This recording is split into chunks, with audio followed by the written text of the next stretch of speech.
sincérité des frères et des sœurs. T'as des gens, ils font semblant. La communauté afro, pour eux, c'est un marchepied pour se donner de l'importance, mais ils en ont rien à faire. Ouais, ça c'est vrai. Il y en a, ils font semblant, mais quand t'es dans les coulisses, t'es dégoûté du nombre de frères et de sœurs qui font semblant. Eux, en fait, ce qu'ils veulent, c'est juste exister.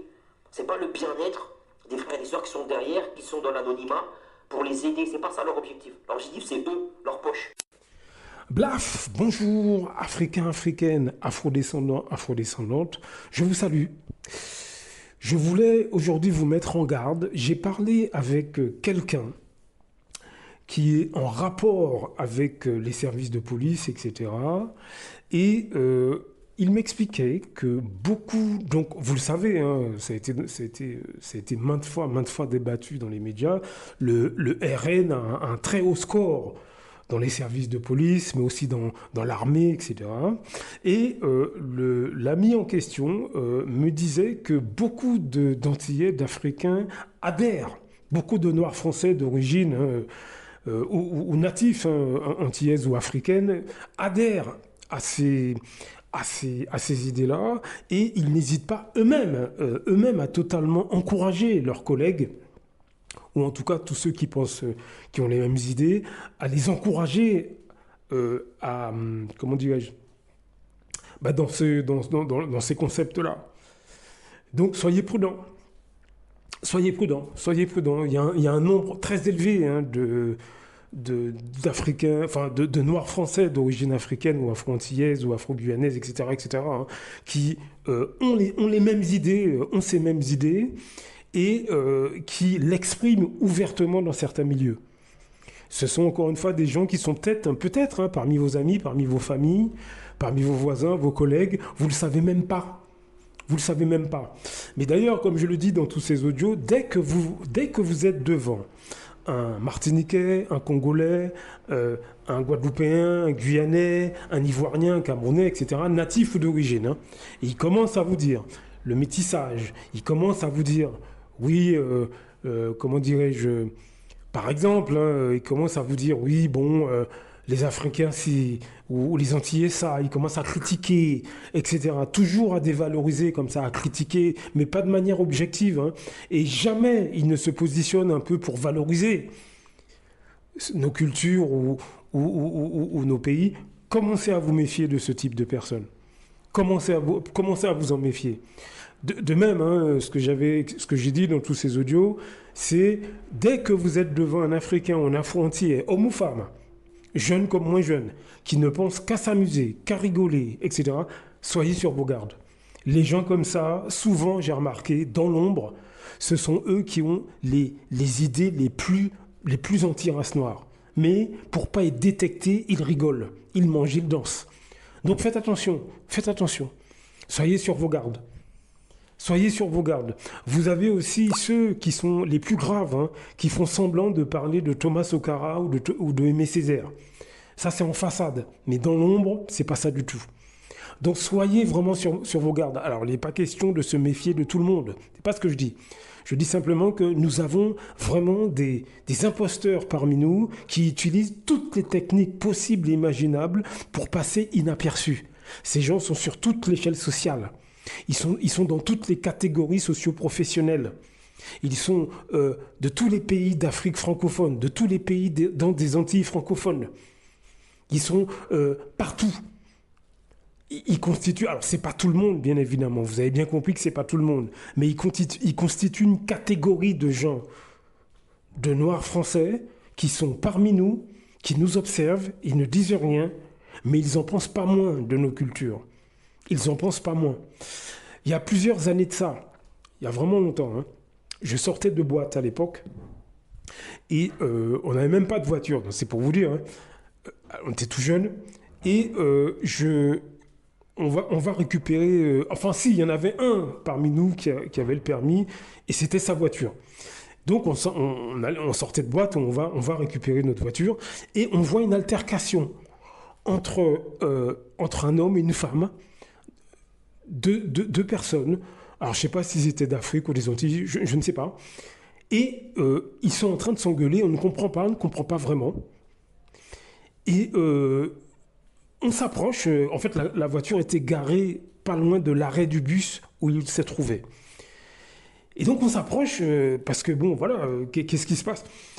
Et la fille nous explique que le gars donc vient lui demander une cigarette. Elle lui dit tiens mon frère, je te le donne parce que t'es mon frère. Et le gars en face le prend mal. Il se met à l'insulter. Et le gars était un peu bourré. Et le gars, il dit ne me dis pas que je suis. Alors qu'il est noir lui-même, ne me dis pas que je suis ton frère. Parce que si je pouvais, je vous bouterais tous. C'est un homme noir qui parle comme ça. Hein. C'est un homme noir qui parlait comme ça. Il y a plus de 20 ans de ça. Et j'étais déjà en train, justement, j'étais déjà dans une phase d'observation de tous les phénomènes que je vous décris dans toutes ces vidéos. Donc, c'était une confirmation, pour moi, c'était une confirmation de plus, si vous voulez. Et le gars, il a parlé comme ça. Bourré, hein, il était. Hein. Mais, justement, si bourré, il parle comme ça veut dire que quand il est net, il n'en pense pas moins. L'alcool l'a aidé justement à extérioriser. Donc, je ne suis pas, je veux dire, c'est pas débile ce que je vous dis. C'est absolument pas débile. Hein, vous avez énormément de gens qui sont issus de nos communautés, enfin qui sont censés être issus de nos communautés, mais qui partagent les vues les plus extrêmes, les vues destructrices contre nos cultures et contre ce que nous sommes. Une fois encore, ces gens sont cachés parmi nous. Sont cachés parmi nous et ils n'hésitent pas à ouvertement dire ce qu'ils pensent de nous au sein des autres communautés. Je vous assure.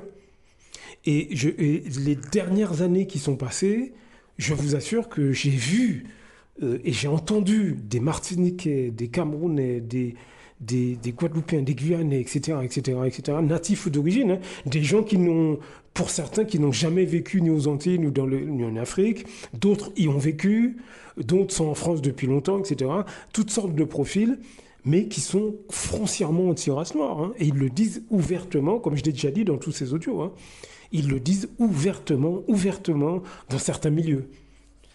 Le nombre d'afrodescendants qui sont comme ça n'est pas négligeable. N'est pas négligeable. Je vous assure, hein, ne vous fiez pas à des gens qui écoutent du zouk ou du dombolo, ou bien du rap ou du reggae. Hein.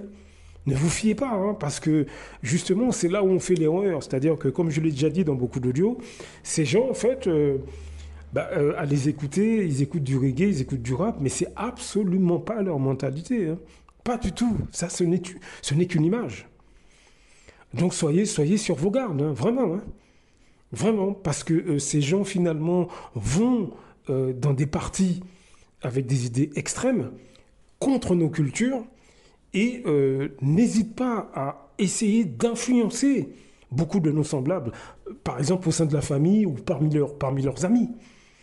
Ils essaieront, ça se trouve, dans votre famille et parmi vos amis, vous avez ce type de personne qui essaie de vous convaincre. Il ne va pas vous dire ouvertement ce qu'il pense, mais il va vous donner des arguments pour que vous pensiez comme lui. Donc soyez réellement sur vos gardes. Faites très très très attention. Vraiment. Vraiment. Parce que ça, c'est un problème qui nous suit depuis des générations. Hein. C'est pas nouveau, hein, ce que je vous dis là. C'est pas nouveau. Et de toute façon, tous ces gens extérieurs à nos communautés ou à nos cultures, ben ils le savent ça. Hein. Ils savent très bien, moi je suis martiniquais, mais énormément de gens en France, des non-martiniquais, ils savent très bien que parmi les martiniquais, vous avez beaucoup de gens qui sont dans des idées extrêmes, de destruction vis-à-vis de nos cultures. Mais beaucoup, mais je vous retrouverai un article là-dessus d'ailleurs. Beaucoup de Martiniquais partagent les idées les plus extrêmes, hein, de destruction contre nos cultures martiniquaises ou afro-antillaises ou africaines. Hein. Et c'est pareil pour les autres îles, c'est pareil pour ceux qui viennent d'Afrique. Hein. Tous les pays d'Afrique sont concernés. Vous avez énormément d'Africains qui partagent les idées les plus extrêmes contre l'Afrique, de destruction des cultures africaines, et ce sont des propos qui sont racialistes, basés sur la race. Voilà le problème que nous rencontrons. Hein. Des gens déséquilibrés, complexés, qui ont de gros problèmes d'estime d'eux-mêmes et qui veulent être reconnus dans le milieu des autres. Donc voilà pourquoi une des raisons, hein, il y en a d'autres, hein, mais voilà pourquoi ils prennent ce type de chemin. Ou bien ce qu'ils font, c'est qu'ils se mettent en couple, font des gamins avec des gens qui ont des idées extrêmes contre la race noire, alors que eux sont également de race noire. Ça, j'ai vu beaucoup d'hommes et de femmes, antillaises ou africaines, etc., être dans des relations avec des gens, mais complètement, finalement, anti-race noire. Et ils font des gamins avec ce genre de personnes. Hein. Voilà la situation dans laquelle nous nous trouvons. Alors, quand je dis beaucoup, oui, certes, il y en a un certain nombre, mais encore une fois, ils représentent une catégorie hein, de gens. C'est pas tout le monde noir qui est comme ça, hein, vous imaginez bien. Vous imaginez bien que c'est pas tout le monde noir, mais ils représentent une catégorie quand même qui est assez importante. C'est pas quelque chose à prendre à la légère. Hein. C'est vraiment pas quelque chose à prendre à la légère. Parce que aujourd'hui, on a beaucoup de mal à mettre un certain nombre de choses en place, mais c'est à cause de ces personnes qui, dans l'ombre, ce sont des gens même peut-être qui sont peut-être pas au sein de votre famille ou parmi vos amis, mais ils sont dans d'autres milieux. Et ils conseillent justement l'ensemble de la société française ou certaines structures de la société française et ils les conseillent de façon à ce que nous, à l'autre bout de la chaîne, j'allais dire, ben on ne puisse pas s'organiser. Voilà ce que font un certain nombre d'Antillais, enfin de Noirs français, sur toute l'échelle sociale, particulièrement au sein des masses populaires. Hein. Et ces gens-là sont effectivement, ben, peut-être au sein de votre famille, parmi vos amis, etc. Hein. Je vous dis, comme je vous le dis dans tous ces audios, les soucis que nous rencontrons en France, il ne faut pas blâmer uniquement la France ou les gens extérieurs à nos cultures. Nous avons beaucoup de responsabilités et ces responsabilités sont symbolisées par les afrodescendants que je vous décris dans tous ces audios. On a beaucoup de responsabilités. Ces gens déséquilibrés, on ne parle pas de ce problème, on laisse couler, on leur laisse le champ libre, eh ben, ils sont récupérés par d'autres structures. Ils sont récupérés par d'autres structures. Ça, c'est la vérité. Ils sont récupérés par d'autres structures et ils sont utilisés contre nous. Donc, ils nous décrédibilisent et ils empirent la situation parce que là, ce sont des gens, soi-disant, qui nous ressemblent, qui nous descendent au sein des autres. Voilà les problèmes que nous rencontrons, mes amis. C'est à prendre très au sérieux, ce que je vous dis là. Hein. Ne vous dites pas, je m'en fous, moi ça ne me concerne pas, j'ai mon téléphone, j'ai chez moi. Vous êtes impactés de la même manière, peu importe que vous soyez dans nos pays d'origine, dans votre pays d'origine, que vous soyez dans un pays d'Europe, que vous soyez en France ou pas, vous êtes impactés. Vous êtes impactés, je vous assure. C'est pas du tout à prendre à la légère. Pas du tout à prendre à la légère ce que je vous dis là. Et ces gens-là font des enfants, comme je l'ai déjà dit dans d'autres audios, et ils les éduquent de la même manière. Hein. Et ce sont des gens que vous retrouvez en vacances dans votre pays d'origine, hein, pas de problème. Hein. Ils sont sur la plage, juillet-août, pas de problème. Mais quand ils reviennent dans le pays d'Europe où ils sont installés, à ce moment-là, c'est plus du tout la même chose. Blaf! À très bientôt. Beaucoup d'Africains se lèvent contre des autres Africains. C'est généralement à travers la corruption. L'Europe, l'Occident le sait. La meilleure façon de faire tomber un Africain qui se lève pour les intérêts des Africains, il faut aller corrompre ses amis ou ses compatriotes. C'est comme ça, c'est toujours à cause de l'argent. Celui qui a fait tomber son cara, il a fait beaucoup. C'est parce qu'il voulait être son cara à la place de son cara.